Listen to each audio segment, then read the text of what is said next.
السلام عليكم ورحمة الله وبركاته. أصحابتك وحرين جنال كمركز السود وهذا أدي هذا وما تنتهين. أقول حبنا كترسن كونغرس كمريكان كا أو يسوق جراء أقل كوكيل هذا يقل كسنة كا أي واحد أي تجين قبل كمينيسوتا سي أي ضد كرير مينيسوتا أي ودجيستان لباتوي أي كلا كل من هول جلدا إذا ماذا آيس أي كودين إلا يبشي ديسمبر دمات كي سنة كي هراء. waxaa goobta ka hadlay xeeralyaha guud ee gobolka Minnesota Keith Allison oo la dhageystay maayarka magaalada Minneapolis Jacob Frey maayarka magaalada St. Paul Colin Hare qaar ka mid ah dadkii muwaadiniinta Mareykanka ahaa oo ciidamada ICE ay qabteen iyo waliba Ilhaan Hussein oo madax ka ah hay'adda CARE oo u dooda xuquuqda muslimiinta ee Mareykanka. Ilhaan Omar ayaa sidoo kale xildhibaanada dhageysanayay dadkaasi cabashada ay ka tabanayeen ciidamada ICE iyo kuwa xuduudaha ilaaliya ee howlgallada ay ugu magac dareen in immigration ay dadka sharci la'aanta ay dadka dambiilayaasha ay ku qabanayaan ay ka wadaan magaalooyinka mataanaha ee St. Paul iyo Minneapolis wax laga weydiinayay. Arrimahaas ayaan rabaa inaan idila socodsiiyo balse marka hore soo dhawaahay magaalooyinka mataanaha ee St. Paul iyo Minneapolis in howlgal ballaaran ay ka wadaan in ka badan 3,000 oo ciidamada ICE iyo sidoo kale kuwa xuduudaha ilaaliya ee CBP-da ay ka mid yihiin. waxaana howlgalladaasi ay dawladdu ay sheegaysaa inay ku bartilmaameedsanayso dadka sharci la'aanta ah iyo kuwa dambiilayaasha ah oo ay sheegeen in gobolkaasi ay si aad ah u joogaan.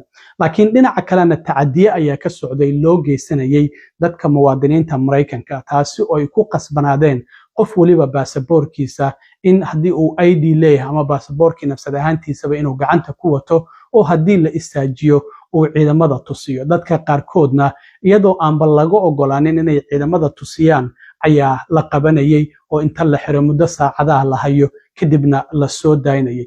ganacsiyadii inta badan waa ay xiran yihiin magaalooyinkaasi oo magaalooyin ganacsigoodu aad u sareeya ah Soomaaliduna ganacsi badan ay ku leedahay sida suuqa Carmel wadada Lake Street oo maqaayado fara badan ay ku yaalaan. waxa ay labada maayar ee St. Paul iyo Minneapolis ay leeyihiin arrintan dhaqaalihii labadaasi magaalo hoos ayay u dhigtay. dadkii maqaayadihii ma furan karaan haddii ay furtaanna dad tagaya ma jiraan oo waxay leeyihiin hadda kiradii ayaanba iska bixi la'nahay. haddaba xubno marka ka tirsan Kongareeska Mareykanka oo labada aqalka wakiilada iyo waliba aqalka sanadka ayaa waxay tageen Minnesota. waxaa hogaaminaysay xildhibaanad Pramila Jayapal oo ka tirsan guddi hoosaadka dhinaca immigrationka waxaana ku wehliyay sidoo kale mid ka mid ah senatarada laga soo doorto gobolka Minnesota oo Amy Klobuchar. waxaa sidoo kale ku wehlisay xildhibaanad Ilhaan Omar oo degmada shanaad ee gobolka Minnesota laga soo doorto. ujeedada ay xubnahan u tageen magaalooyinka Minneapolis iyo St. Paul ayaa waxa ay tahay in ay dhageystaan bal dadka muwaadiniinta Mareykanka iyo dhibaatooyinka ciidamada ICE iyo kuwa xuduudaha ilaaliya ay u geysanayeen oo weli howlgallana ka wada magaalooyinka Minneapolis iyo waliba St. Paul. xildhibaanad Pramila Jayapal oo guddigan hogaaminaysay labada xisbi ah ayaa waxay sheegtay in ujeedada ay halkan u yimaadeen ay tahay in ay bal dadka dhageystaan cabashooyinkooda iyo dhibaatooyinka ay ka tabanayaan ciidamadan. waxayna sheegtay xubnahan inay yihiin 28 xubnood oo dimuqraadi ah oo labada aqal ka kala tirsan isla markaana 18 gobol ka kala socda. iyadoo Ilhaan Omar uga mahad celisay inay gacan ku siisay sidii dhageysigan ay u sameyn lahaayeen. waatan xildhibaanad Pramila Jayapal oo markii dhageysiga ay dhameysteen kadib shir jaraa'id oo ay qabteen xubnahan ka hadlaysay. Grateful to be here in Minnesota with my incredible colleague, Representative Ilhaan Omar, who has helped me in partnership put together a public hearing where we were able to hear testimony from Minnesotans about the brutality and the violence of ICE and CBP agents here in Minnesota. The two panels that we listened to were on top of a dinner we had last night with a number of advocates in the community who talked to us about the stories they are hearing every single day. And I will tell you, it's very difficult to summarize any of them other than to say that we need ICE and CBP out of Minnesota, and we need real accountability for the abuses of constitutional rights that we are seeing take place with seeming impunity. We from 18 states across the country. And I hope that that tells Minnesotans that what is happening here, we understand, is not only an absolute abuse of the rights, the constitutional protections, and the very notion of what it means to be in America or to be an American, but also that we see this pattern across the country. intii uu dhageysiga socday ayaa xildhibaanad Ilhaan Umar waxaa la siiyay 4 daqiiqo oo bal ay uga hadasho arrimahan ay howlgalladan ciidamada ICE ay ka wadaan gobolka Minnesota waxayna ku tilmaantay arrintan inaysan ahayn arrin dhinaca immigration-ka ee madaxweyne Trump uu wado argoosi siyaasadeed maadaama gobolkan uusan u codaynin waxaana lagu bartilmaameedsanaya ayay tiri dadka Soomaalida ah iyo dadka Latinoga ah Ilhaan Umar waxay sidoo kale sheegtay madaxweynuhu shalay hanjabaadii uu ku hanjabay xeerka kacdoonka inuu adeegsanayo inay tahay inuu qalqal geliyo dadka ku nool magaalooyinka mataanaha ee St. Paul iyo Minneapolis isla markaana qalalaaso uu abuuro si uu ugu marmarsiyoodo in xeerkaasi kacdoonka oo 1807 la isticmaalay ama la sameeyay in uu madaxweynuhu ku marmarsiyoodo waxayna sheegtay arrintan inaysan ahayn arrin immigration wax looga qabanayo ee ay tahay argoosi siyaasadeed oo madaxweynuhu uu sameynayo xildhibaanad Ilhaan Umar oo arrimahaasi ka hadlaysayna waxay tiri What we are witnessing right now is unprecedented. There is no modern precedent for this level of federal overreach, violence, lawlessness carried out in the name of immigration enforcement. This is not routine enforcement. This is not about public safety. This is not even about immigration. This is about political retribution. The president said it himself this week. It is increasingly clear that the entire purpose of these actions is to provoke chaos and fear in order to justify invoking the Insurrection Act and expand the president's ability to rain terror upon American cities who do not vote for him. That is the context in which Renee Nicole Good occurred. This administration has unleashed paramilitary force into our neighborhoods, terrorizing families, escalating enforcement, and now killing a U.S. citizen in our state. And this is just the tip of the iceberg. Our office has received numerous reports of deeply questionable arrests, individuals detained without explanation, without warrants, without access to counsel, and in many cases without any discernible lawful basis at all. We have heard of agents pushing people because they look Latino or Somali, forcing them into car accidents where they smash windows, cut seatbelts, carry people away. Abandoned cars with broken windows have become a normal sight of daily life in the Twin Cities. sidoo kalena maayarka magaalada Minneapolis Jacob Frey oo isaguna dhageysiga ka hadlay ayaa waxa uu sheegay dadka reer Minneapolis in ay nabad dareemi doonaan marka ciidanka ICE ay isaga baxaan magaalada Minneapolis waxana uu sheegay in arrintan ay tahay mid dhibaato ku sii kordhinayso magaalada oo uu sheegay in hadda dhaqdhaqaaqeeda socodka ganacsiga iyo waliba dadweynaha oo hoos u dhac weyn laga dareemayo about the unconstitutional violations that are happening in Minnesota and Minneapolis.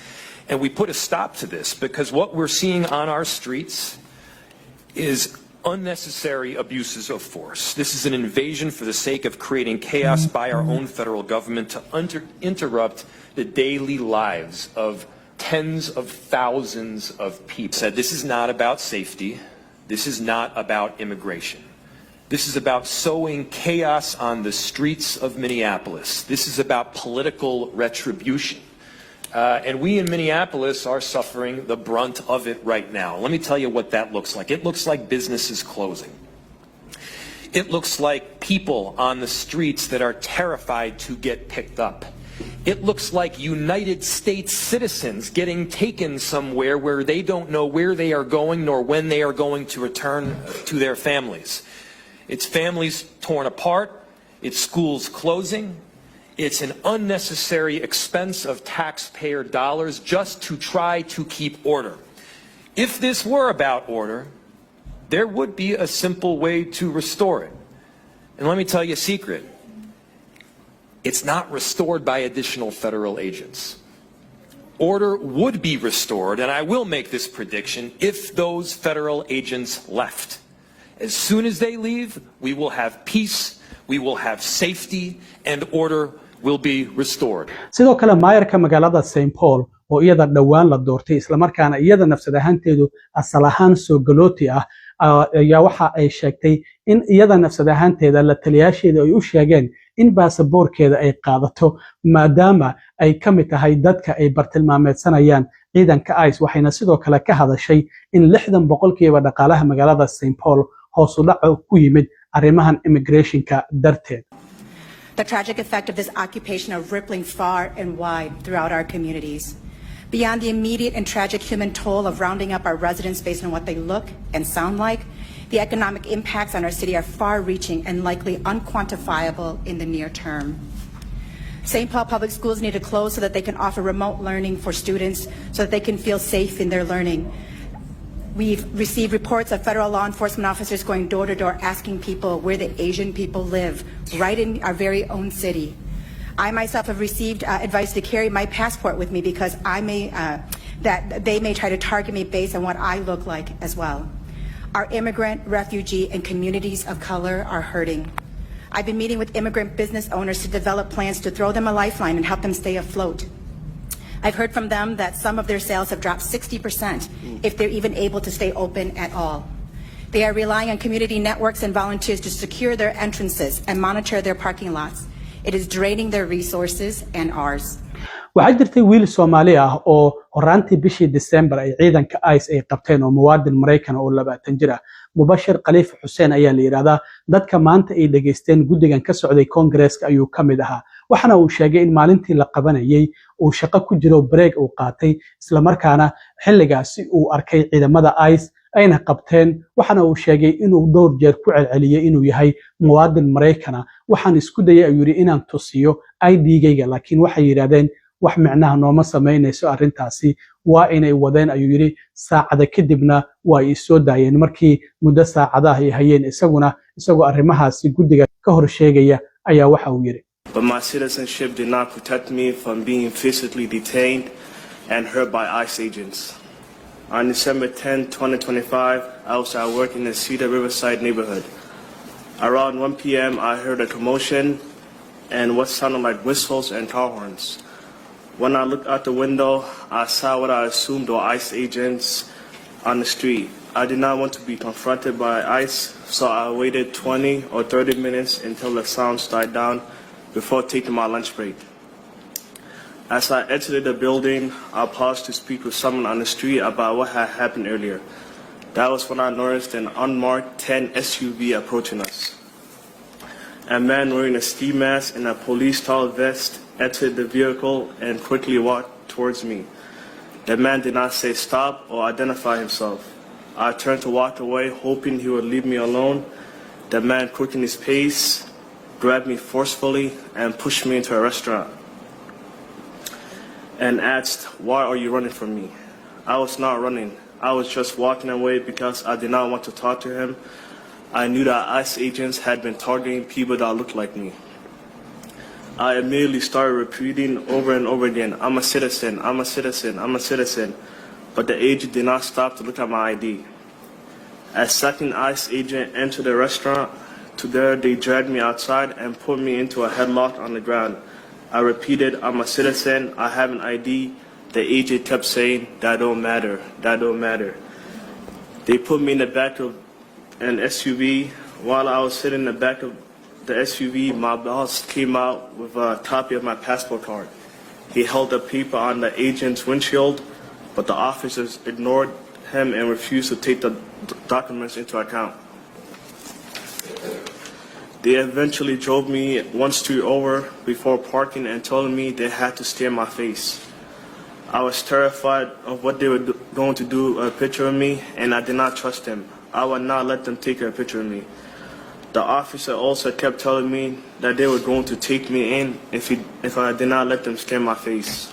sidoo kale Ilhaan Hussein oo isaguna madax ka ah hay'adda CARE oo u dooda xuquuqda muslimiinta ee Mareykanka isaguna ah nin Soomaali ah ayaa waxa uu muddooyinkii ugu dambeeyayba ay ururkiisu wadeen inay diiwaan geliyaan dadka muwaadiniinta Mareykanka oo dhibaatooyinka ciidamada ICE ay u geysteen ama ay qabteen oo saacado ay haysteen amaba sidoo kalena ID-gooda ay weydiiyeen waxaana uu sheegay arrintan inay ahayd mid lagu bartilmaameysanayay communitiga Soomaalida ah ee ku nool magaalooyinka Minneapolis iyo St. Paul waxaana uu xaqiijiyay in arrintan aysan ahayn arrin immigration wax looga qabanayay oo howlgallada ay ahaayeen howlgallo dadka Latinoga iyo dadka Soomaalida ah lagu bartilmaameysanayay. Jaylaani Xuseen oo isaguna guddiga ka hor hadlayay ayaa waxaa hadaladiisii ka mid ahaa. I'm a proud Somali American. I appear before you today not just as a civil rights advocate, but as a witness. I'm here to testify to a sustained pattern of organized disinformation and targeted harassment against the Somali American community. What I'm describing is a familiar American story. It has been updated to the digital age, but it remains rooted in long-standing systemic racial fear. Since 2025 election, we have witnessed and documented and organized, coordinated hate targeting Somali Americans marked by nearly identical language appearing across multiple online platforms within a compressed time frame. This activity originated and organized in MAGA online spaces, was designed, manufactured, fear to dehumanize an entire community.